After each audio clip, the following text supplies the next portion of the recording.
Indonesia, negeri kepulauan yang tak habis mempesona dunia. Bukan hanya keindahannya, namun terutama pada kekayaan alam yang ada di bumi Nusantara ini.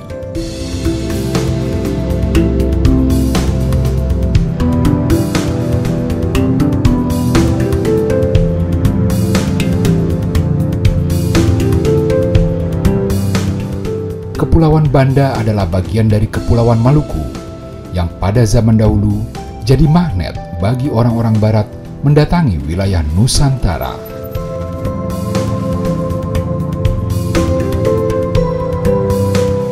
Sejak abad 15, bangsa Portugis, Inggris, dan Belanda menjadikan Kepulauan Banda yang dikenal dengan sebutan Banda Neira sebagai pusat pertarungan dan peperangan.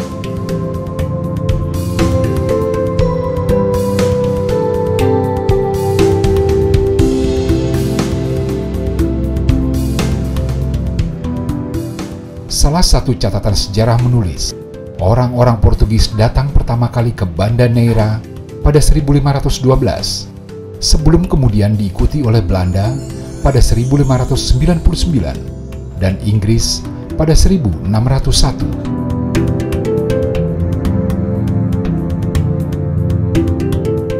Setelah itu, selama 4 abad, Portugis, Inggris, dan Belanda melakukan pertarungan dagang dan peperangan untuk menguasai pala, rempah penting yang sampai abad ke-18 hanya dihasilkan di Kepulauan Banda.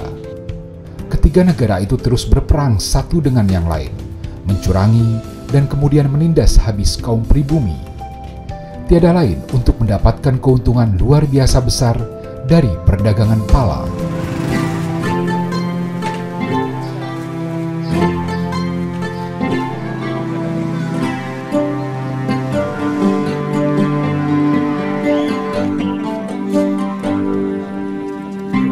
Jejak pertarungan militer itu masih bisa ditemukan di Banda Neira hingga sekarang.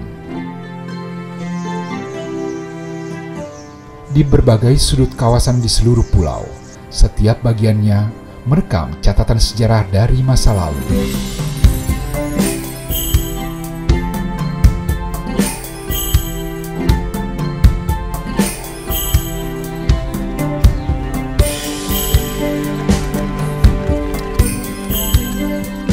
Pulau Neira terdapat Benteng Nassau yang dibangun Belanda pada tahun 1607 di atas pondasi benteng Portugis yang tidak selesai.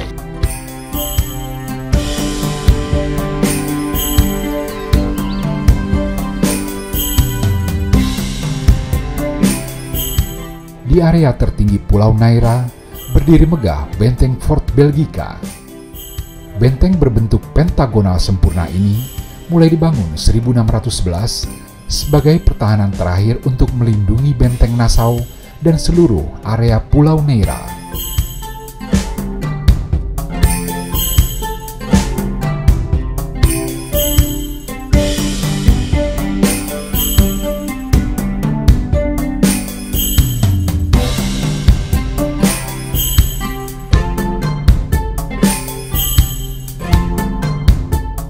Benteng-benteng lain juga dibangun di masing-masing pulau di kawasan Banda Neira, baik oleh Belanda, Portugis, maupun Inggris.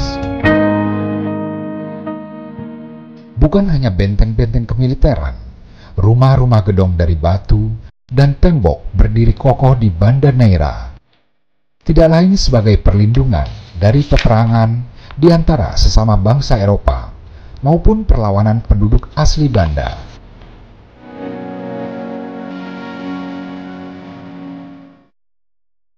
Di rumah batu-batu ini pula, tempat tinggal tokoh-tokoh politik kebangkitan Indonesia yang dibuang oleh Belanda ke Banda Neira.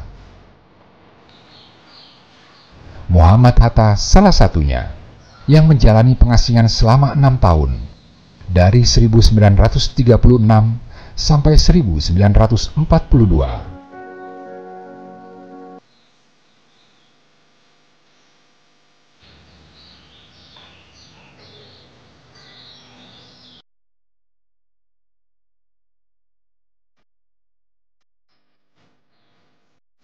Tokoh lain yang pernah hidup dalam pembuangan di Banda Neira adalah Syahrir, yang datang bersamaan dengan Hatta selepas dibuang ke Digul.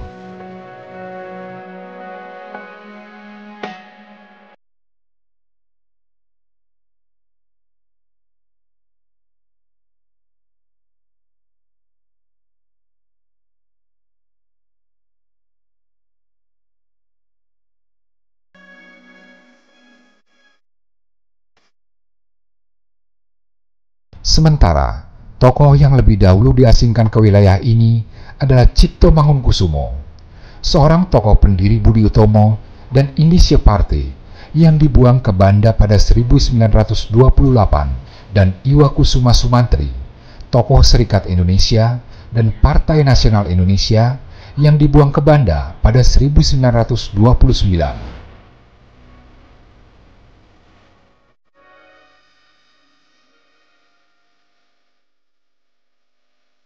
Alih-alih menjadi lemah dan menyerah, Muhammad Hatta tetap berjuang di pengasingan.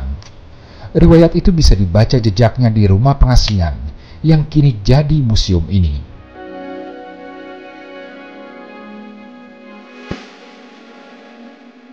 Di sini terdapat perlengkapan dan mesin ketik yang jadi senjata Hatta menuliskan pemikiran akan kebangsaan Indonesia. Hatta percaya pemikiran dan pendidikanlah yang bisa mendorong perjuangan kaum pribumi meraih kemerdekaan dan mengenyahkan penjajahan. Tokoh yang kelak kemudian menjadi satu dari Dwi Tunggal Proklamator Kemerdekaan ini kemudian mengadakan sekolah sore di rumah pengasingannya.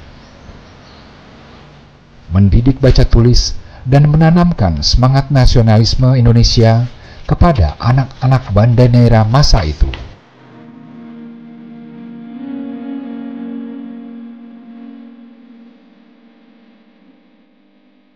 Peran aktif Muhammad Hatta dan tokoh-tokoh besar Indonesia yang diasingkan di Banda Neira menjadi pondasi nilai-nilai kebangsaan yang terus tertanam sampai sekarang.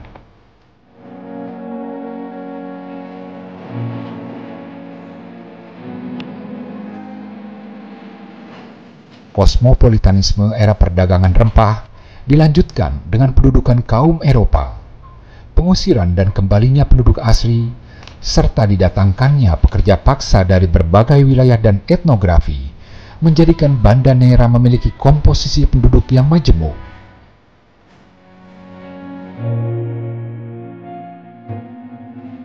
Dan Indonesia menjadi identitas penting bagi Banda Neira secara keseluruhan, sejak dulu sampai saat ini.